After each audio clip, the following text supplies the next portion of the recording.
La Constitución de Cádiz de 1812 tiene como antecedentes la Guerra de la Independencia, afrancesados, soberanía nacional, ideas liberales, juntas, cortes, Constitución de 1812, formando juntas hasta la creación de unas cortes que, refugiadas en Cádiz, proceden a redactar nuestra primera Constitución, la Constitución de Cádiz de 1812. Esta Constitución consta de 384 artículos.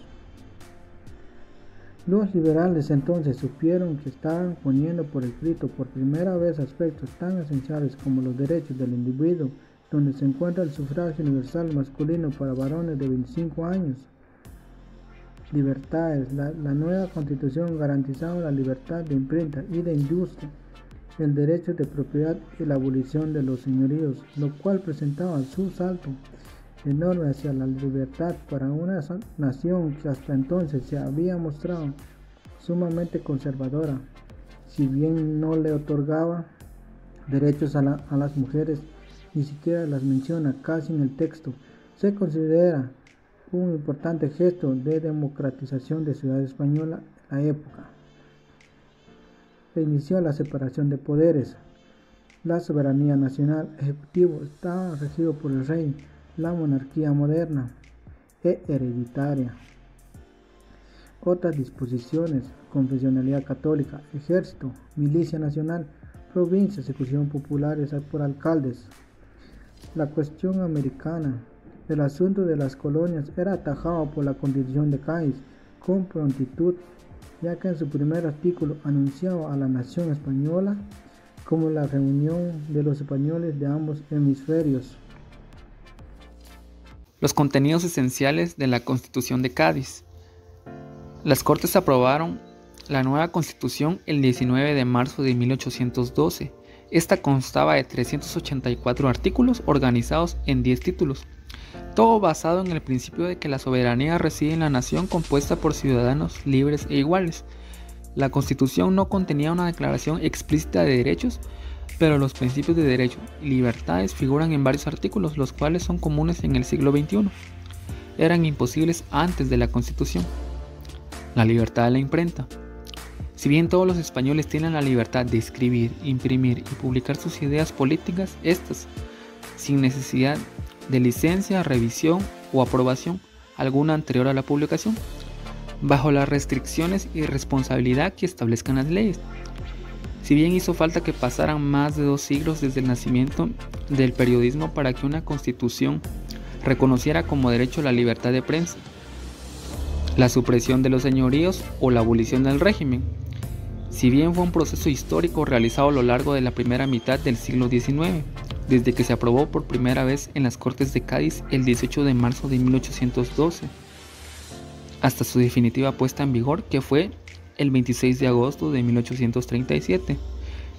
La separación de poderes ejecutivos. La división de poderes.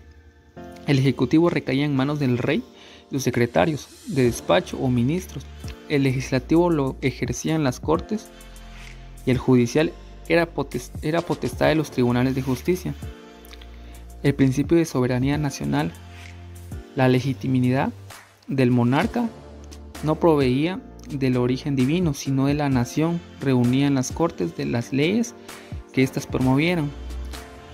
El efecto que tuvo la Constitución de Cádiz provocó a limitar el poder de la monarquía, de la abolición del feudalismo, la igualdad entre peninsulares y americanos. Finalizó la Inquisición. Si bien, ¿por qué es tan importante la Constitución de 1812? Tiene una importancia fundamental en la historia de España. Fue la primera, ya que la Constitución de Bayona en 1808 es una carta otorgada. Hablaré sobre el contexto histórico de la Constitución de Cádiz.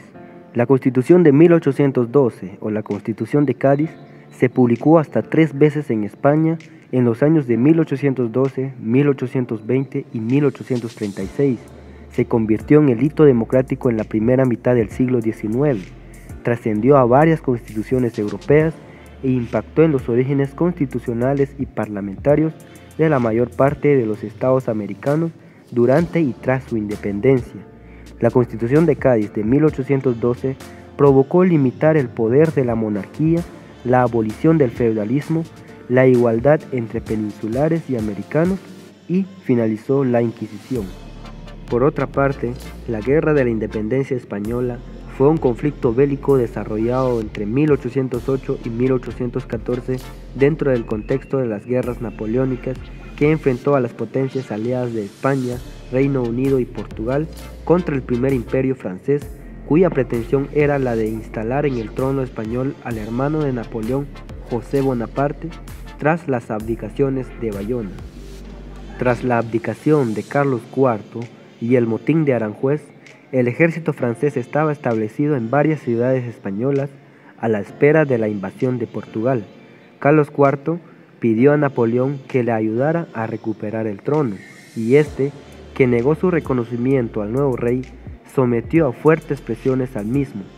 El 6 de mayo, Fernando VII devolvió la corona a Carlos IV, quien se apresuró a cedérsela a Bonaparte para que restableciera el orden. Fernando VII había nombrado una junta de gobierno presidida por el infante don Antonio, recibió presiones del jefe de las fuerzas francesas en España. Cedió la junta y provocó irritación popular. Los franceses eran ya vistos como ejército de ocupación contrario al rey Fernando. Hablando de religión, la Constitución de Cádiz establece para la nación española la religión católica, apostólica, romana, única, verdadera. La nación la protege por leyes sabias y justas y prohíbe el ejercicio de cualquiera otra.